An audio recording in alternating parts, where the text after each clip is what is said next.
자, 우리 시작하겠습니다.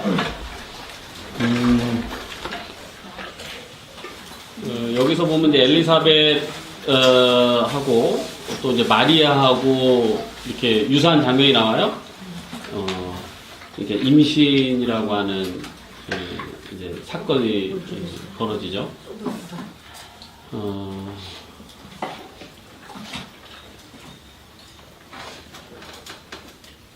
자, 우리 이제 더 좀 읽어보면서 나가볼게요. 그 엘리사벳이 잉태를 못함으로 그들에게 자식이 없고 두 사람의 나이가 많더라. 근데 하나님은 꼭 왜 이렇게 하시는지 모르겠어. 젊었을 때 애 주면 되잖아. 왜 꼭 나이 들어서까지 안 주시다가? 그러니까 이게 우리가 이제 여러분 하나님이 인간을 다스리는 방식을 잘 이해해야 돼요. 그분을 잘 이해해야지 우리가 피조물인데 그분에 맞춰야 되잖아요. 근데 우리는 자꾸 하나님을 나한테 맞추려고 그래. 이러다 보니까 이게 막 온통 다 뒤집박죽 되는 거거든요. 그 맞춰지지가 않습니다. 일단은 하나님이 절대 우리한테 안 맞춰요. 그러니까 이거를 전제로 깔고 가야 돼요. 근데 내가 막 하나님이 나한테 맞춰달라고 막 얘기를 하면은 뭐가 많이 나오냐면 원망이 나와요. 근데 이 마리아나 엘리사벳이나 보면은 원망 없이 그것을 이렇게 기다린 모습을 띠고 있는 거죠. 이 엘리사벳도 잉태되지 못한 어떤 형태를 원망의 형태로 띠고 있지 않는 모습을 성경에서 보고 있어요. 이게 의인이다라고 하는 부분이 이제 그런 의미예요. 그러면 이 사람은 하나님이 나를 정말 사랑하신다는 걸 믿고 자기를 사랑하기 때문에 그게 가능해요? 그렇죠. 그게 어떻게 인간으로서 좀 더 인간적이지 않은 모습을 인간적이 아닌 모습이긴 하는데요. 어떻게 보면 이제 자기 가치성이죠. 충분히 내가 하나님으로부터 사랑받을 만한 존재라고 하는 그 믿음이 확고하게 있었기 때문에 세상에서 당연히 합당하게 주어질 어떤 것이 주어지지 않더라도 자기의 가치성을 훼손당하지 않고 있는 상태로 이제 얘기가 되는 거고요. 그러니까 교수님 죄송한데 네. 지금 말씀하신 거 한 번만 해주세요. 세상에서 어제 저 똑같이 못하겠는데. 나를 사랑하신다 엘리사벳이 그렇게 생각을 하고 믿었기 때문에 기다릴 수 있다 그러잖아요. 예, 자기 가치, 내가 충분히 하나님으로부터 사랑받을 만한 가치가 있다라고 알고 있기 때문에 알고 있는 거죠. 그러니까 이것이 확실하게. 그렇기 때문에 세상에서 당연히 주어질 어떤 것이 주어지지 않는다 하더라도 내 가치를 손상시키지 못한 거예요. 근데 이제 하나님의 방식은 거의 대부분 이런 식으로 우리에게 접근하셔요. 이게 통상적인 방법은 아닙니다. 그러나 통상적인 방법은 아니나 어떻게 표현할까요 이게? 하나님의 정상적인 방법이 아니라는 말씀이시죠? 그러니까 일반적인 하나님이 우리에게 주시고 하는 축복의 방식은 이런 방식은 아닌데 위장된 축복. 뭐 그런 표현일 수 있는데 강권적으로 하나님의 역사를 일으킬 때는 이 방식을 꼭 채택해요. 그러니까 보편적으로 이 방식을 계속 채택해서 는 아니고 보편적으로는 엘리사벳이 결혼하자마자 바로 아이를 주죠. 임신할 수 있도록 그런 상황들이 이제 보편적으로는 우리한테 그런 것을 이렇게 감내해라 이렇게 말하지 않으세요. 기본적으로 우리가 이제 갖고 있는 믿음의 형태를 취할 때는. 그러나 하나님께서 특별히 하나님 자신을 드러내고자 또는 특별히 하나님을 역사하시는 과정 속에서 한 대상, 어떤 대상들을 사용하시고자 할 때는 거의 대부분 이 방식을 채택해요. 그래서 이 방식을 채택하는 이유는 하나님이 여기에는 더 강권적으로 내가 섭리하고 있다는 것을 부각시키기 위해서 그래요. 그래서 자연의 축복의 형태를 띠지 않고요. 어떤 약간의 기적적인 형태를 띄어요. 그래야지 온전히 신이 이것을 주관하시고 계시는구나 라고 하는 것을 강하게 드러낼 수 있기 때문에 그렇습니다. 근데 만약에 이렇게 원망하고 이랬다면은 이게 엘리사벳으로 가지 않고 아마 다른 사람으로 가든가 아니면 원망의 대가를 반드시 치른 다음에 이 프로세스를 하셨을 거예요. 이게 하나님의 방식이 그래요. 그래서 가급 중 하여간 그 원망을 안 하는 게 가장 좋습니다. 가급적이면 뭐 우리가 할 수는 있지만 우리 뭐 당위성의 개념 우리가 막 갖고 있어는 안 된다고 제가 얘기했잖아요. 그러니까 이걸 깔고 가는데 우리가 덜 고생하려면 하나님 앞에 여기서 보면은 왜 이런 얘기를 하냐면 사가랴의 이제 모습을 볼게요. 사가랴 8절에 마치 사가랴가 그 반열의 차례대로 하나님 앞에서 제사장의 직무를 행할세 제사장이 전례를 따라 제비를 뽑아 주의 성전에 들어가 분향하고 그러니까 이 분향하는 곳이 그곳이에요. 까딱하면 죽는 곳이에요. 들어가고 모든 백성은 그 분향하는 시간 밖에서 기도했어요. 이제 죽으면 안 되잖아요.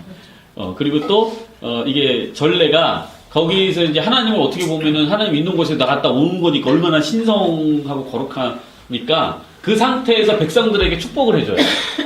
그러니까 하나님의 축복을 받는 그 백성들은 그 기대하고 이제 다 조용히 숨죽이고 기다리고 있는 거죠. 기도하면서. 주의 사자가 그에게 나타나 향단 우편에 선지라.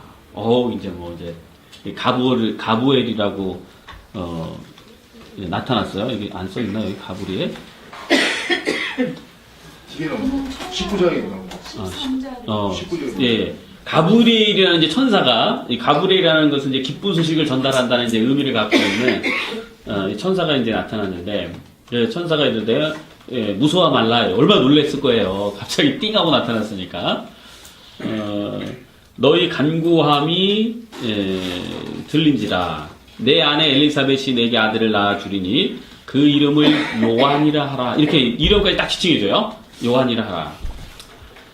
14절 너도 기뻐하고 즐거워할 것이요 많은 사람도 그의 태어남을 기뻐하리니 15절에 이는 그가 주 앞에 큰 자가 되며 포도주나 독한 술을 마시지 아니하며 모태로부터 성령의 충만함을 받아. 그러니까 우리가 여기서 눈여겨볼 거는 약간 성령님이 꼭 예수님이 간 다음에 우리에게 온 거라고 생각하지 않아도 될 정도다. 이거는 이미 성령께서 함께 성부, 성자, 성령. 근데 이제 그 시대가 이제 예수 그리스도의 시대가 이제 막을 내리면서 성령이 이제 본격적으로 이제 활동한 시기지. 그 전 단계에서부터 성부, 성자, 성령의 하나님은 계속 함께 하시는 이제 모습을 보는데요. 중요한 거는 독한 술을 마시지 아니하며 이거예요. 독한 술. 벌써부터 그러니까 요한은 이적과 기적을 행하지 않은 사람입니다. 그런데도 많은 백성들이 요한의 말 한마디에 전부 감화 감동받고 그 선지자로 많은 백성들이 선지자로 인정해 준 사람이에요. 그러니까 그만큼 자기 내면 속에 성령님의 깨달음과 성령님의 소리를 갖고 있는 거죠. 왜? 모태에서부터 성령이 충만한 사람이에요. 그럼 이제 성령의 충만함을 받으려면 독한 술을 마시면 안 돼요. 정말이야? 예. 정말로 이게 독한 술이라는 개념은 뭐냐면요. 쾌락과 자극을 쫓지 마라. 그러면 내 속에 있는 우리 속에 있는 성령님은 미세한 음성으로 우리에게 다가온단 말이에요. 근데 그 쾌락과 자극을 쫓으면 그 소리를 못 듣죠. 왜냐하면 쾌락과 자극이 너무 시끄럽잖아. 너무 강렬하잖아.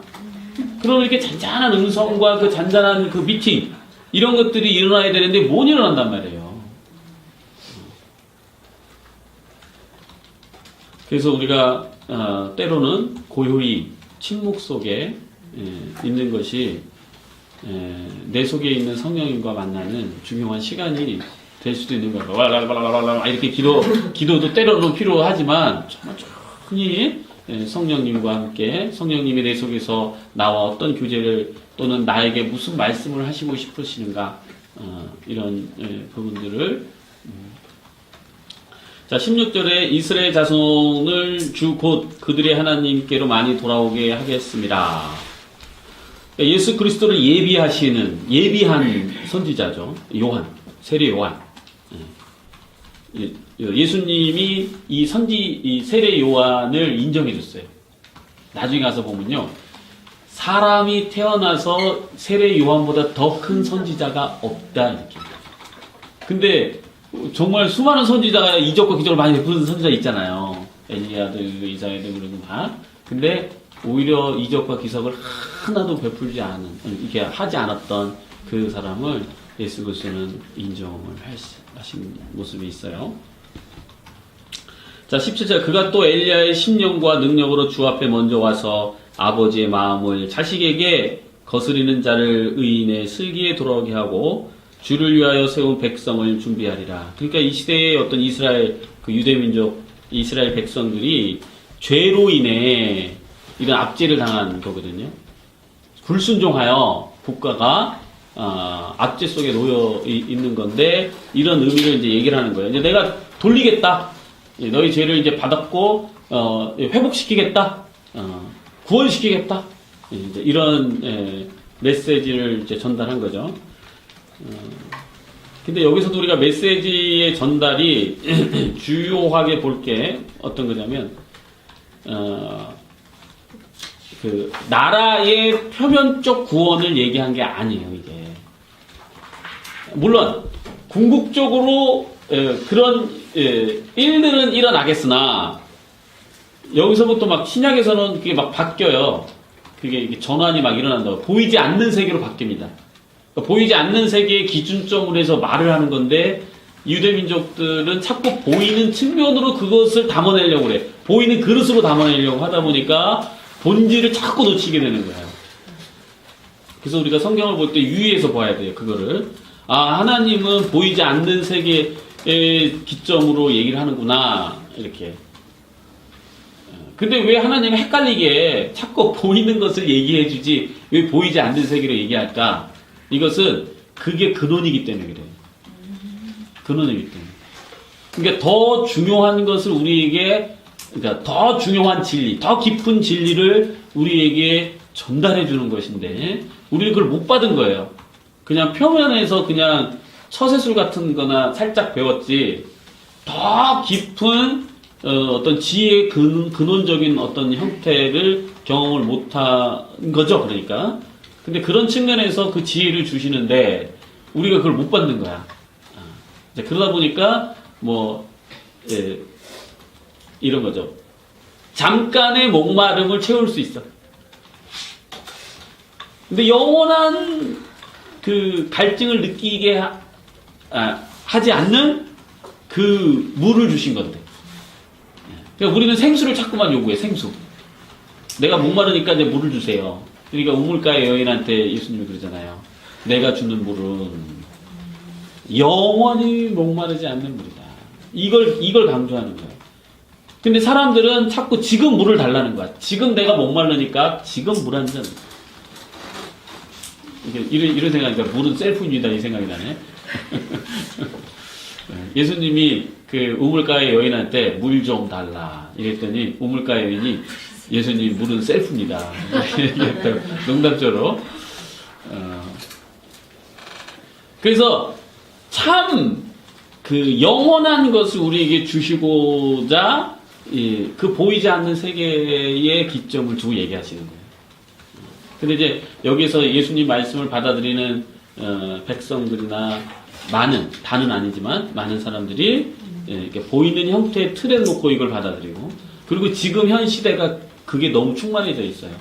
보이는 그래서 교회를 짓고 교회를 아름답게 꾸미고 교세를 증가시키고 이런 거에 너무나 많은 에너지를 쏟고 있잖아요. 너무나 많은 에너지를. 그거를 쏟으면서 이렇게 가리죠. 영적인 거다라고 이렇게 가려버리죠. 우리 개개인은 속일 수 있으나 하나님은 못 속이지. 물론 그렇게 이렇게 대형의 형태로 간다는 것을 부정적으로 말하는 것은 아니에요. 그 자체도 갈 수도 있습니다만 그 과정이나 그 목적성들이 대개 보면은 그게 세속적으로 다 이렇게 오염되어 있는 모습들이 있다는 거가 안타깝다. 그리고 그렇게 큰 형태를 띠게 되면은 거기에서는 이렇게 우리가 감지하지 못하는 상황에서 권력들이 만들어지기 시작해요. 막 돈의 흐름이라든가 아니면 모임을 장악할 수 있는 힘이라든가 막 이렇게 해서 암암리의 정치 세력들이 만들어지고 여기서 암투가 생기고 막 이렇게 돼요. 그래서 가급적이면 우리가 너무 대형이나 큰 형태로 뛰지 않는 것이 우리의 영혼을 보호하는 데 보다 좋습니다. 보다 안전하고 그런 형태로 우리의 삶도 역시 마찬가지예요. 우리의 삶도 너무 어떤 지나친 어떤 형태로 흐르게 되면 괴로워요. 지혜도 너무 많으면 괴로워요. 적당히 있어야 돼요. 지혜도 적당히 있어야 되고 부도 적당히 있어야 되고 부가 너무 많으면 너무 괴로워.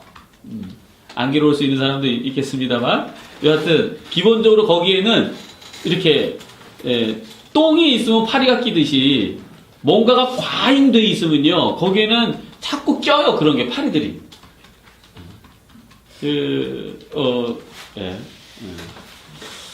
여하튼 우리가 이제 중심을 좀 갖고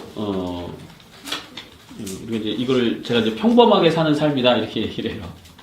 그래서 평범하게 사는 삶이 정말 행복하고 좋은 삶이다.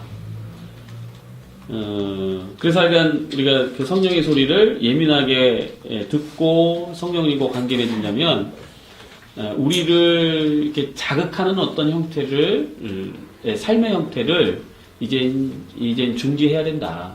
그 삶의 형태들을. 그래서 역시 매운 거를 많이 먹는 사람도 마찬가지예요. 다 자극적인 거예요. 매운 거 너무 많이 먹는 것도 스트레스 많으면 매운 거 막 땡기거든요. 그래서 조금씩 줄여 나가는 것도 건강에도 좋습니다. 자, 16절 이스라엘 자손 얘기했고, 자 18절 사가랴가 이렇게 얘기해요. 천사에게 이르되 내가 이것을 어떻게 알리오? 그러면서 이렇게 얘기해요. 내가 늙고 아내도 나이가 많으니. 자, 이 사가랴의 이 모습을 보면 지금 하나님의 사실 거룩한 일을 하나님의 신앙에 하나님의 일을 하는데 이 사가랴가 무엇을 끌고 들어왔냐면은 육신의 또는 세속의 한정된 요소를 조건을 걸어요. 내가 나이도 들었는데 이렇게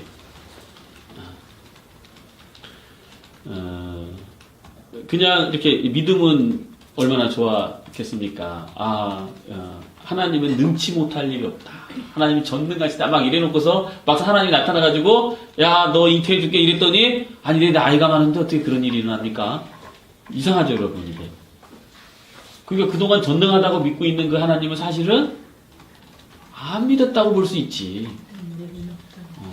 아니 그렇게 신실하게 믿고 있었다면 하나님이 당장 나타날 때 내가 너를 잉태하겠다 이러면은 하나님 당황스럽네 이럴 수는 있어도 하나님 어찌 저한테 그런 일을 베푸십니까? 이렇게 할 수는 있어도 내 나이가 있는데 그게 됩니까? 이거는 신앙적인 이게 불신의 소치 이게. 근데 이 사람이 누구예요? 제사장이에요, 제사장. 의인이고. 그러니까 우리가 사랑으로의 관계를 맺고 있으면, 그러니까 이게 완성이죠. 그러니까 율법이라는 게 미완성 상태예요. 그래서. 그러니까 미완성 상태니까 이런 일이 일어나면은 이게 걸리죠, 꼭. 근데 사랑이라는 완성의 형태로 가지면, 이게 두렵지 아니하는데요. 왜 사랑을 갖고 있으면 두렵지 않느냐면, 사랑이라는 것은 기본적으로 내가 사랑하는 대상, 서로가의 대상은 신뢰를 갖는 거예요. 그리고 더 조금 리얼하게 얘기하면 책임져 준다. 사랑이라는 것은 기본적으로 대상이 나를 책임져 줄 거라는 믿음이 있다는 거야. 그러니까 다니엘이 풀무불 속에 들어가잖아요. 왜? 하나님이 책임져 줄 거다. 내가 죽지 않든 중요하지 않아. 그러니까 죽느냐 죽지 않느냐는 뭘 의미해요? 세상적인 표면적인 관점이야. 그거는. 그죠? 우리가 죽으면 세상의 눈에 안 보이잖아요. 근데 영으로는 죽느냐 안 죽느냐는 별 의미 없어요. 영은. 이해하셨습니까? 영이라는 것은 죽든 안 죽든 관계가 없는 거. 보이지 않는 세계니까. 보이지 않는 거야. 하나님이 나를 책임져 줄 것이다라고 하는 것은 내 몸을 책임져 줄 것이다라고 하는 개념이 아니라 온전한 나를 다, 내 몸 플러스 내 영혼까지 다 책임져 줄 거니까 내가 풀부터에 들어갔는지 아무 관계 없다 이 말이야. 그분이 나를 책임져 줄 거니까. 이게 이제 마리아의 고백이죠, 마리아. 마리아가 임신했다는 것은 여러분 죽음을 불사하는 거야. 이 시대에. 왜냐? 왜요? 처녀가 잉태를 했으면 이게 가능한 여자 아니야. 그러면 끌어다가 돌로 쳐 죽여. 합법이 합법. 돌로 쳐 죽여도 돼. 근데 겸용이 그걸 받아들이잖아. 알겠습니다. 근데 하나님의 은혜를 입은 거야. 하나님의 은혜. 그리고 그 은혜 가운데 그 신실한 믿음을 받아들이는 거야. 근데 여기서 봐봐요. 이 사람이 그렇게 세상적인 걸 가지고 불신의 형태를 딱 드러냈더니 이렇게 얘기해요. 천사가 대답하여 이르되 나는 하나님 앞에 서 있는 가브리엘이라. 이 좋은 소식을 전하여 내게 말하고 보내심을 받았노라. 보라, 이 일이 되는 날까지 내가 말 못하는 자가 되어. 이제 대가를 지불하는 거예요. 불신의 대가를.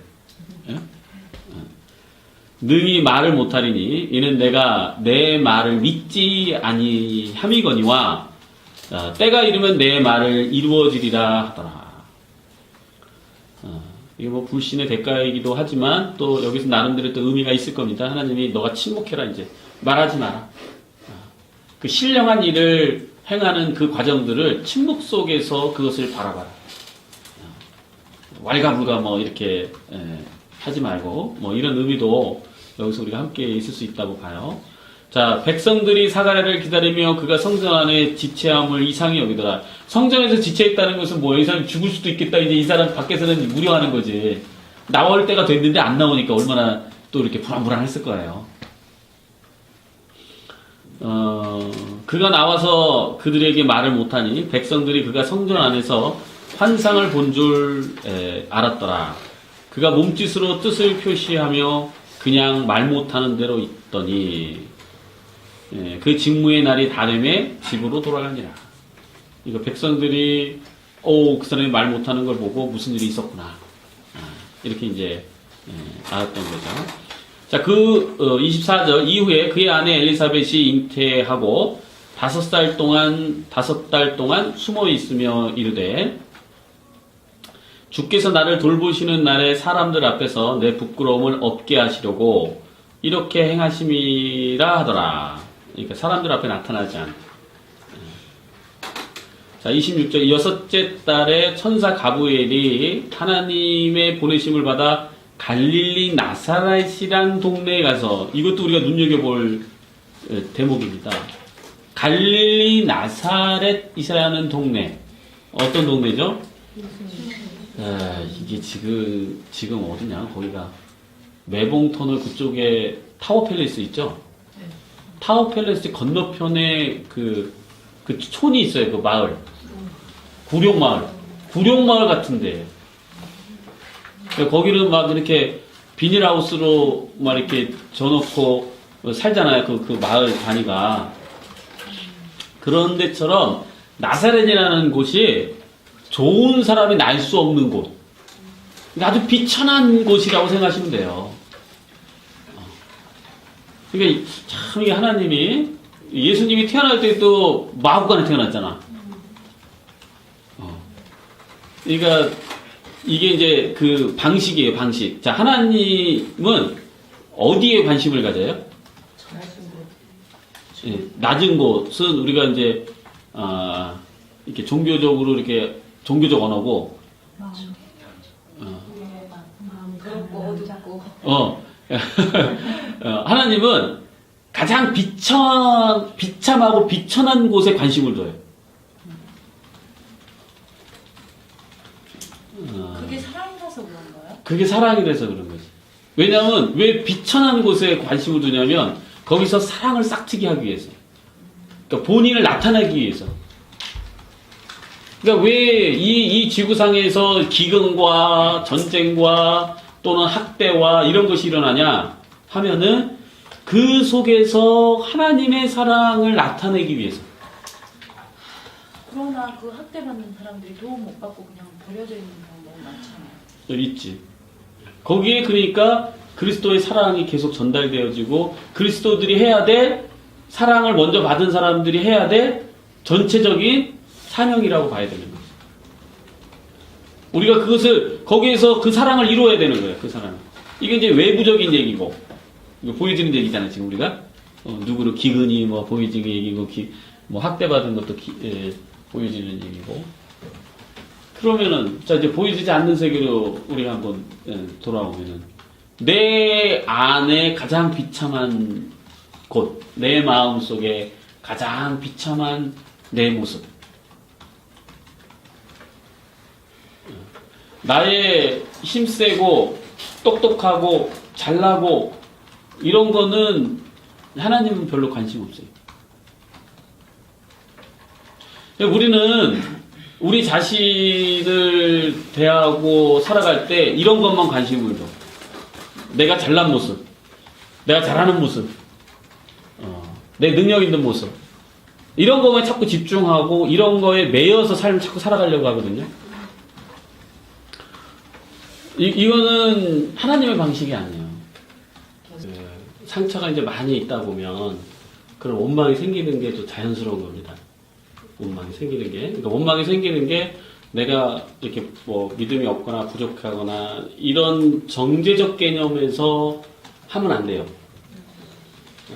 그러니까 우리가 사랑한다는 것은 그런 개념이거든요. 그거를 그냥 수용하는 거예요. 수용하는 거. 내가 원망이 나올 수 있구나라는 것을 수용해 주는 거예요. 거기에서 그 사랑이라는 것에서 여기에서 이제 두려움도 없고 정죄가 없어지는 우리 내면적인 어떤 그 역동적인 모습인데요. 그러니까 우리가 정형화된 어떤 사랑 이렇게만 가지고 있으면 이게 또 율법이 돼요. 그러니까 나는 이렇게 원망이 나오니까 나는 사랑이 없구나 이렇게 정죄한단 말이에요. 그 사랑이라는 것은 정작 이럴 때 나에게 보여주는 것이 사랑의 핵심이거든요. 그러니까 나는 지금 내가 아파서 내 고난이 너무 커서 하나님이 나를 사랑한다는 것은 나는 아직 믿지 못하겠다. 이것이 오히려 수용해주는 그 자체가 지금 어떤 하나님의 사랑으로 나를 이렇게 품고 있는 거죠. 그 상태가.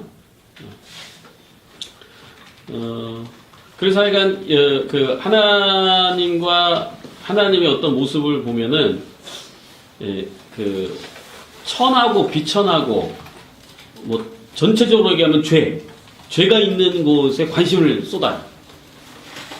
낮은 곳. 근데 우리는 이게 세상적인 것은 항상 높은 곳, 좋은 곳 이런 것을 보고 향하고 달려가죠. 그러면 하나님이 보시는 죄는 뭐예요? 하나님을 싫어하고 거역하는 것이에요? 하나님이 보시기에 죄라고 하는 큰 틀에서는 하나님의 말을 거역하는 거죠. 거역하는 모든 것이 죄예요. 나를 사랑하지 않는 거. 그렇죠. 그거 핵심적인 죄고. 어쨌든 율법에서 말하고 있는 하여튼 뭔가 뭐 말하고 있는 모든 거 항상 기뻐하지 못하는 이런 모든 것이 다 죄라는 거예요. 그러니까 여러분 이렇게 생각하세요. 율법이라는 것은 왜 지키라고 하냐면 그게 행복하기 때문에 그래. 지켜야지 우리가 행복을 주장할 수 있게 돼요. 내가 예를 들어서 다른 여자하고 간음했어요. 행복할까? 다른 여자랑 왜 간음하지 말라고 그럴까요? 성경에서? 많이들 그러고 있잖아. 죄책감을 많이 행복하다고 하면서 하고 있잖아요. 돈도 내고 하고 다양하게. 그 뒤에 욕망 뒤에는 항상 그 다른 불행과 죄책감이 있습니다. 그렇죠. 그건 제가 큰 쾌락을 추구해봤기를 바랍니다. 경험감이. 저는 그래서 그 뒤에 오는 따르는 그에 대한 비밀은 굉장히 크죠. 예, 굉장한 겁니다. 그러니까 내면적, 보이지 않는 세계를 지금 얘기하는 거예요. 내면적으로 내가 간음하거나 탐하거나 이러면 얼마나 고통스러운지 아냐. 인간은 그렇게 돼 있어요. 왜냐하면 인간은 선한 존재예요. 정말 고통스럽더라고요. 기본적으로 선함의 요소를 가득 채우고 있기 때문에 우리가 죄를 지으면 반드시 힘들게 돼 있어요. 그러니까 죄라고 하는 것은 거역. 자, 그리고 드러나는 부분에서도 또 얘기 드릴게요. 내가 간음을 해봐. 그러면 내가 이제 다른 여자랑 간음했어요? 그러면 그 남편은 가만히 있겠어?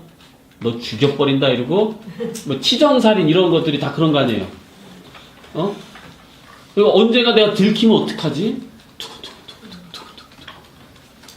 왜 그런 거를 하지 말라고 하냐면 너가 그런 걸 하면은 마음이 평안하지 않단다. 너가 행복하지가 않게 돼. 그러니까 그걸 하면 안 된다. 이거를 우리한테 알려주는 거지. 내 말을 지키나 안 지키나 보겠어. 딱 이러고 그걸 우리를 시험하려고.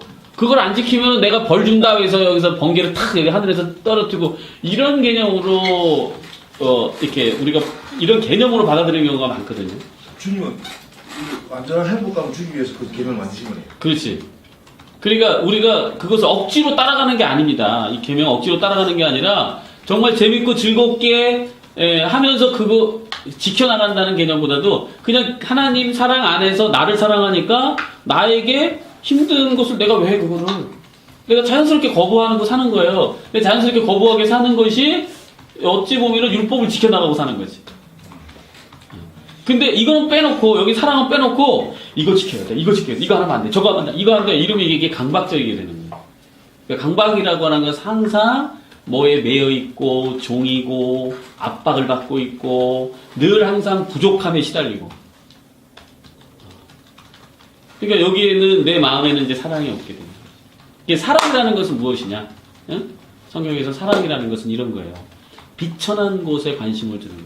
그러니까 우리 내면에 가장 내가 수치스럽다고 하는 나, 내가 정말 그 싫어하는 못났다고 생각하는 나, 그 나에게 조명할 필요가 있어요. 빛을 비춰주고 그 나를 사랑하기 시작해야 돼.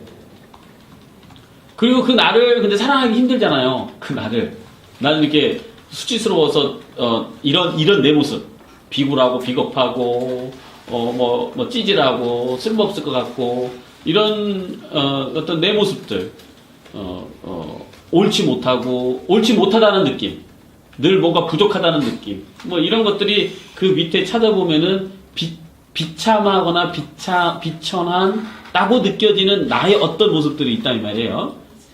그러니까 그것을 우리는 부인하고 살아요. 부인하고 살면서 그것이 느껴지지 않도록 하기 위해서 중독적 행동을 해버린다거나, 왜냐하면 그 자극을 많이 받으면은 이걸 안 느껴도 되잖아, 순간. 그리고 부를 쫓거나, 부가 나쁘다는 건 아니에요. 그러나 그것이 목적이 돼서 그것으로 살면서 나머지 거는 다 이게 후체적으로 밀어버린다거나, 권력을 행사하려고 쫓거나, 이런 부분들이 다 사실은 이 밑에 있는 비천한 비굴하고 이런 내 모습을 가리기 위한 하나의 모습이에요. 그러니까 결국은 내가 나 자신을 사랑하지 않는 거고, 이 모습은 내가 어떠한 종교적 행위를 하고 있든 간에 관계없이 하나님하고는 연결이 끊어져 있는 상태예요. 그러면 그걸 발견을 하잖아요. 그걸 발견을 하는데 만약에 그게 나쁜 것이면 그렇게 하면 안 되는 거잖아요. 그게 비굴하고 그러면 별로 좋은 건 아니잖아요. 그걸 사랑한다는 거는 그냥 사랑한다는 거가 뭔지를 모르겠어요. 그거 하면 안 될 것 같은데 뭐 어떻게 해요 그러면? 그러니까 우리가 저한테 되게 그 비굴함이 있어요. 비굴함이 있는데 나는 이 비굴함이 싫어가지고 이거를 가리고 막 살았어요. 그래서 마치 내가 정의로운 사람인 양 막 영웅행세하고 막 이래요. 왜냐면 나는 이 비굴한 나를 가리기 위해서. 근데 비굴함을 내가 이게 발견한다면 그러면은 내가 비굴한 사람이 되는 것이냐, 이 개념하고는 좀 다른 개념이에요. 그냥 비굴함이 있다는 것을 받아들이는 거지, 내가 비굴함을 사랑한다고 하여 비굴한 인생을 살라는 말이냐라는 개념은 아니죠. 그러나 내 안에서는 그걸 우리가 막 털어버리려고 한다는 거지만 안 만나려고 한다는 거야. 왜냐하면 내 자신이 한없이 조그매지고 한없이 쪼그라들고 정말 지지도 못나고 이렇게 쓰레기 같은 느낌이 들기 때문에. 근데 하나님의 방식은 우리에게 그렇게 얘기해주고 있는 거예요. 아니다. 거기를 먼저 봐야 된다. 네가 봐야 될 것은. 관심 둬야 될 것은 바로 그곳이다. 그러니까 가장 비천한 갈릴리 나사렛에 있는 이 뭐 하나님의 큰 섭리 속에서 이쪽으로 보냈겠죠. 마리아하고 예수님도 야 너 거기 있어야지 넌 지복 받아. 뭐 이런 어떤 큰 흐름이 있었겠죠. 그러니까 이렇게 막 높은 성전에 삐까번쩍하네 왕자의 거기로 안 가셔.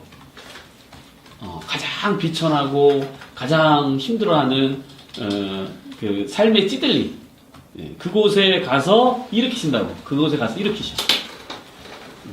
그러니까 구원의 시작점이 나사렛이라는 정말 별 볼 일 없는 동네에서 시작됐다는 거예요.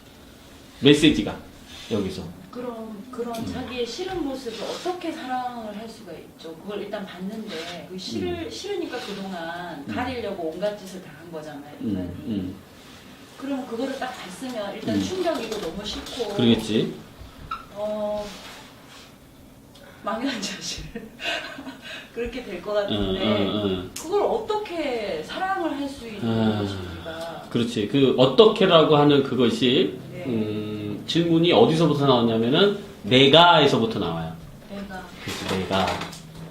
그러니까 그 사랑이라는 것은 물론 내가 선택하는 부분이 분명히 있어요. 아, 내가 이렇게 선택해야 되는 분명히 있는데 내 선택과 함께